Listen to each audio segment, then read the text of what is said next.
Good afternoon, and thanks for being here. I'm Joe Kevaney. I'm the minority floor leader in the Senate, and minority House leader is Jake Hummel. I'm going to start off with a couple of brief statements. Jake's going to do a couple of statements, and then we'll open it up for some questions. Both me and my caucus, we're anxious to get back to work. There's a lot of things that we need to focus on, from education funding to the flooding, to health care. So being an election year, traditionally not a whole lot of things get passed. I hope that this year proves to be a little bit different. We can have a very constructive session. Our caucus will continue to fight for Missouri working families and to work to provide health care for them. Some of the lowest paid workers in the state do some of the hardest and most backbreaking job. For instance, the people taking care of the elderly and the disabled. These workers have a right to health insurance, and that's what we're going to focus on. Also, Missouri needs to invest in expanding health care and funding education so that businesses will relocate to a healthy and well-educated state. Thank you. Thank you, Senator.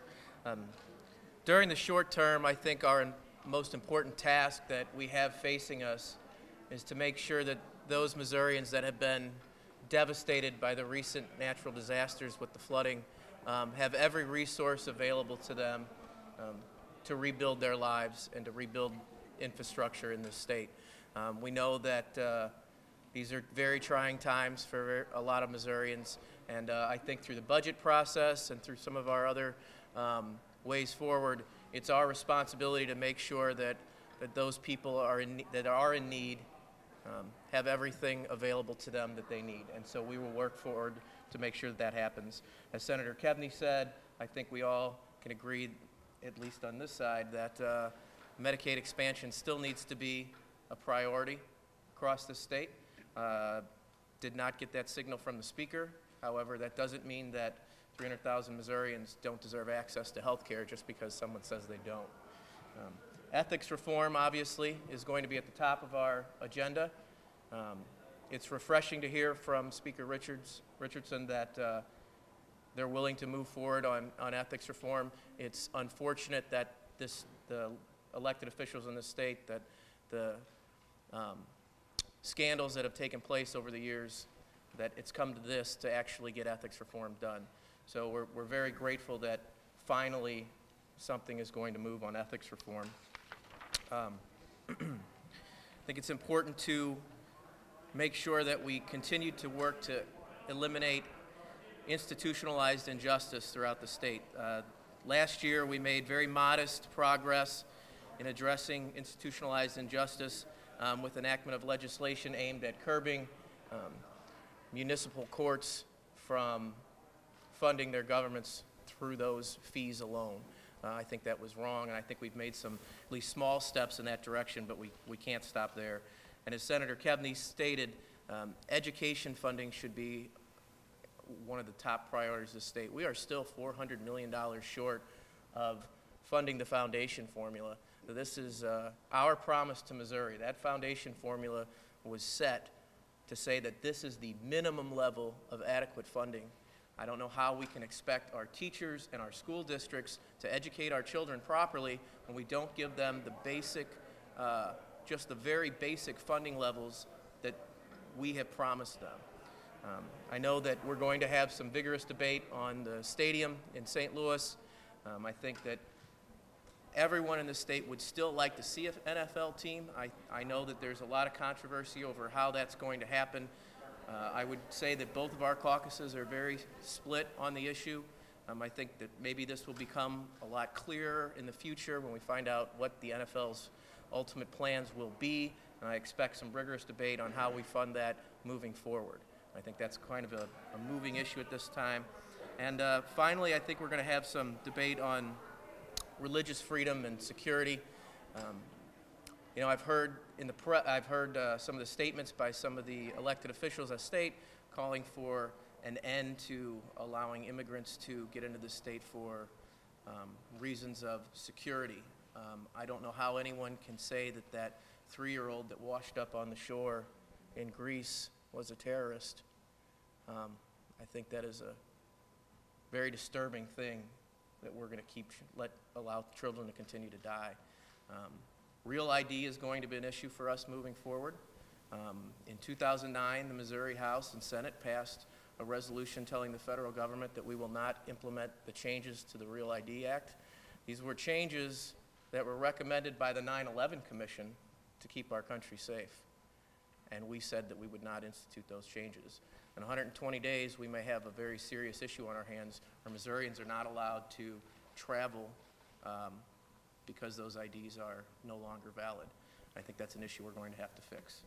So with that, I think Senator Kevin and I would be happy to take any questions. What specifically needs to happen on the Real ID issue? Well, what we passed in 2009 was a ban on the state implementing the Real ID. But I think if you look at what actually is required, we're not that far off from what we currently do with our IDs. But because we have specifically passed a law blocking us from telling the federal government that we are in compliance, we're going to have to remove that barrier that we put in place in 2009 as a minimum. Will we have to reissue driver's license to every resident in Missouri before they're allowed to travel? I can't answer that. You talked about the need to make sure that the foundation formula was fully funded. You've talked about the need to expand Medicaid services, which will cost the state some money in addition to whatever comes in from the feds. That's correct. Where does this money come from? Our revenue growth isn't that spectacular. No, well, it could start with the fact that we didn't need to cut $800 million out of the state budget. We could have paid for it that way. As far as Medicaid expansion, we would eventually pay 10% of the expenditures for these low-income residents. I mean, let's be honest. These people are working poor. These are not people that are sitting at home just collecting a check from somewhere. These are people that are actually out in the workforce with 2 children trying to get by and can't afford to pay for their insurance. I mean, don't we owe them that at least to find a way to fund those? And we're talking about addition of 24,000 jobs for this state. The build-out in the healthcare industry alone is going to create jobs. It's an economic. It's going to be an economic success if we did it. I mean, that's one way to pay for it. We're going to have huge growth by pumping billions of dollars into our economy. But do you have any hope of overturning the tax cuts that go into effect in 2017? Do I have any hope of it? Any hope of doing that? You just said we could have had extra money by not cutting the budget. Right. That cutting is those tax cuts that go into effect next year. Can you get them back? I think you should probably ask the Speaker of the House and the President Pro Tem of the Senate. Their answer would be no, because they think that was the right thing to do. So back to my question, where do you get this extra money to fully fund the formula and do these other things you say need to be done? Well, as long as I've been in the General Assembly, it's been a shell game with this funding. It's a matter of priorities. Well, what we're seeing here today is healthcare and education should be a priority and not pushed to the side for some of these other pet projects. What about infrastructure funding in the state? Because that's also going to take up a huge chunk of revenue. I sat for 2 days during a filibuster over raising the gas tax for 2 cents last session. Quite frankly, I don't see a whole lot of relief. I haven't heard any relief of increasing any taxes in order to fund the infrastructure. That's going to be another topic of discussion. Hopefully we can get some kind of compromise. I don't think the residents of the state of Missouri care whether they pay $1.65 a gallon or $1.67 a gallon, but they don't want to be running into potholes all the time. Senator, are you concerned there's going to be a Republican effort to take general revenue and pump that into MoDOT? Well, there could be, and again, we're getting back to priorities. We can play the shell game all we want. There could I assume that you're referring to funding the highway patrol from general revenue and taking that money and that money's still got to come from somewhere. You know, the pie's only so big. Am I concerned? Sure, because I don't think it's fair. I think that's just an illusion that we're giving to the public if we do that. So, yes, I am concerned. Are the ballot initiatives out there to pay for transportation, are those potentially the better solution? You know, what I see, the 4th one that was filed today on the tobacco tax, or yesterday, you know, that goes from early childhood education to treating kids with cancer, to funding the roads. Who knows where that's going to go? In my own mind, I don't think the tobacco tax should be at roads. We should address, we ought to compare apples to apples. If we're going to fix the roads, let's dedicate the money to fix the roads, or float bonds, or go back and raise the tax. For both of you, does the disruption to hundreds of thousands of Missourians in the flooding of the interstates, does that create any incentive in this General Assembly, provide a better chance of a tax increase going to the voters out of this session? Well, I mean, if you look what MoDOT is beginning to say, that the money that they're going to need to rebuild some of these damaged roadways and bridges was definitely not on their radar. We're talking about some substantial costs to rebuild our roadways in our transportation network in general. I mean, something's got to give. Maybe that is correct. Maybe this is the nudge that's needed, but how they're going to rebuild those funds they have, I don't know, and maintain the current. Senator, you had proposed legislation that would bar discrimination based on sexual orientation and gender identity. Could you talk about the chances of that passing in this legislature, though, especially as we've heard the speaker talking about religious liberties being more of a priority or something consistent with? Well, first off, I didn't hear the speaker speak, so I can't answer to that. I wouldn't file the bill if I didn't think it had some chance of passing. I think nationwide, the climate is changing on that. I think it's going to take some effort in the state of Missouri to actually pass the bill. Last year we did get out of committee. A couple of years we've got out of committee. We just haven't been able to get floor time. Hopefully we can do it. We ought to at least have the discussion. And I defy somebody that can make a logical argument that we should be embracing discrimination. Where are you all on splitting up the highway patrol and the water patrol? Well, splitting them up, I mean, we just got them together, right? Back in the separate. Yeah, and it's, that's such a complicated issue because we're talking pensions, we're talking times of service. I am opposed to changing it after only, I think we did it in 2005. No, I wasn't here. We did it in 2010 or 11. So it's only been 5 years. It hasn't even had a chance to work yet. So I am opposed to splitting them up again. The University of Missouri dominated headlines for a lot of reasons this fall: Planned Parenthood and abortion ties, campus protests. There's been a call from the Republicans for the university to fire a professor and an staff employee. What is the role of the General Assembly in supervising the University of Missouri, and what action do you all think should be taken this year in that regard? If you want me to help beat up on a Senate colleague, I'm happy to. But I think that one man's political quest for Attorney General should not dictate how the University of Missouri operates in any way, shape, or form.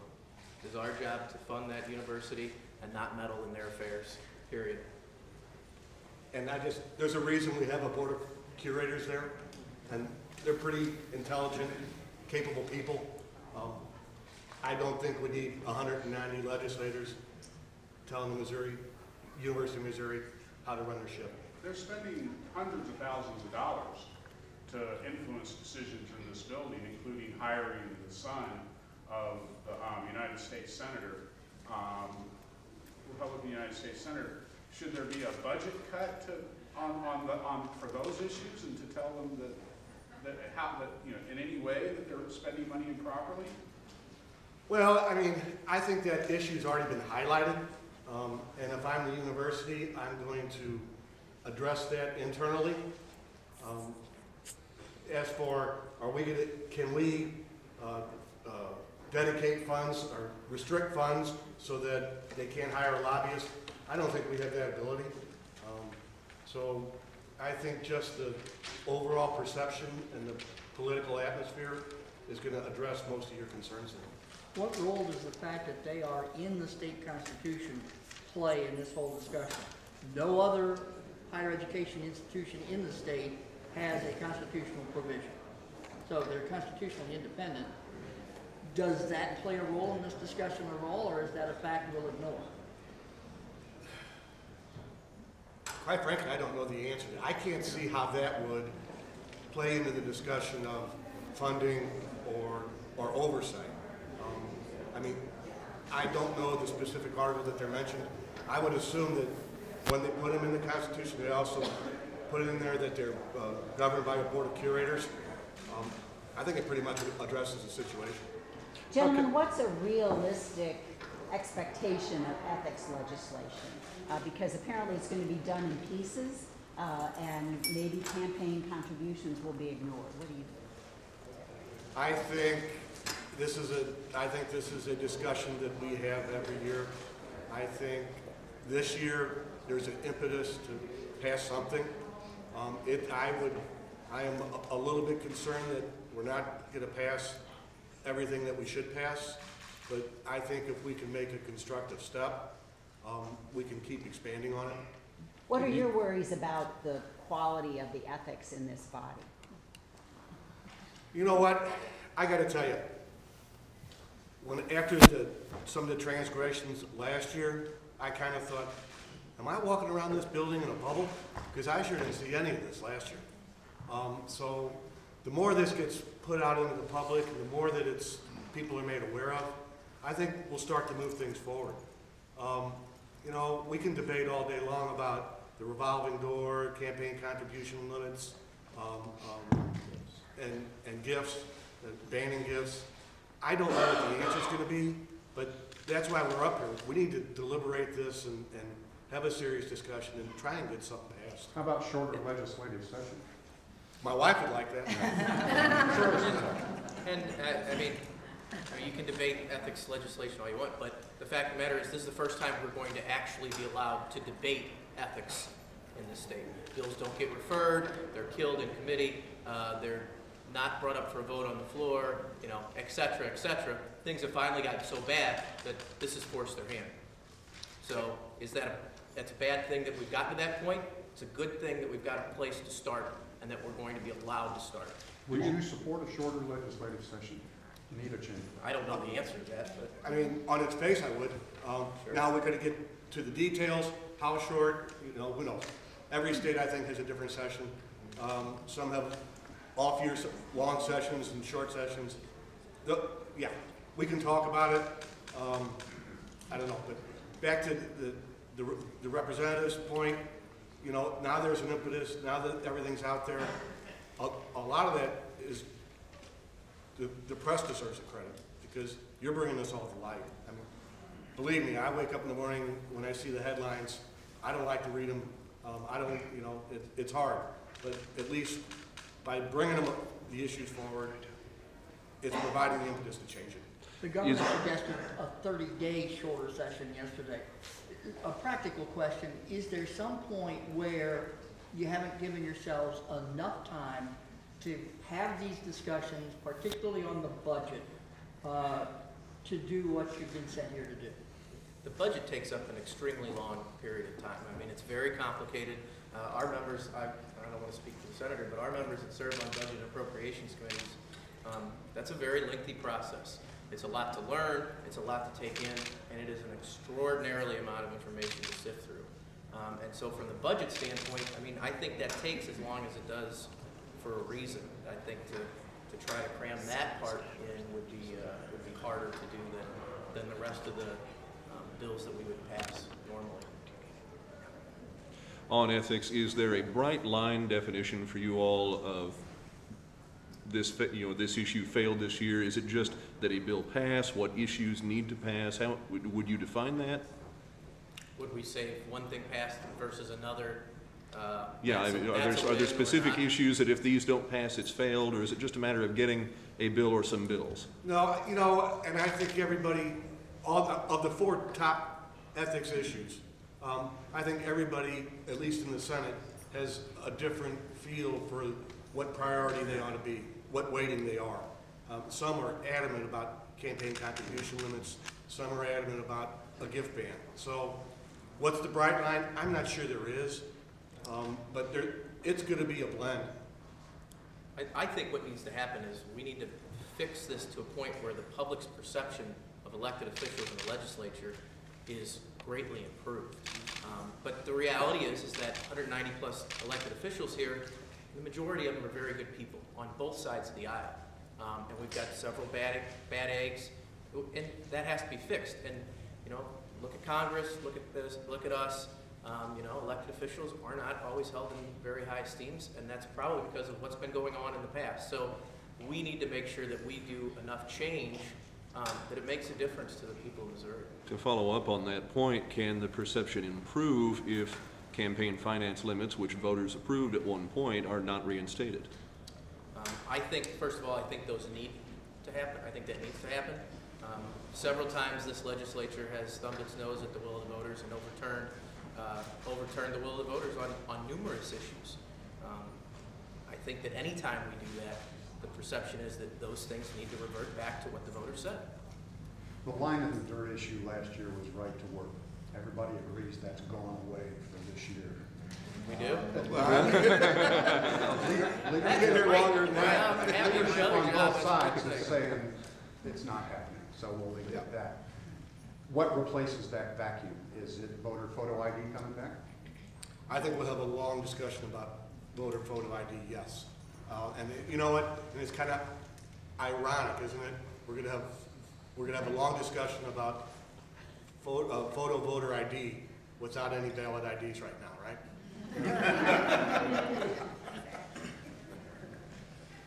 Well, your IDs are valid in the state of Missouri. The argument there is they just don't comply with federal law. Right. Is the issue there the supremacy clause? Are there people in this building who think that because Congress passed a law, we can ignore it? Oh, there are people in this building. We pass bills like that all the time. Anybody else? Okay, thanks for coming, everybody. Thank you.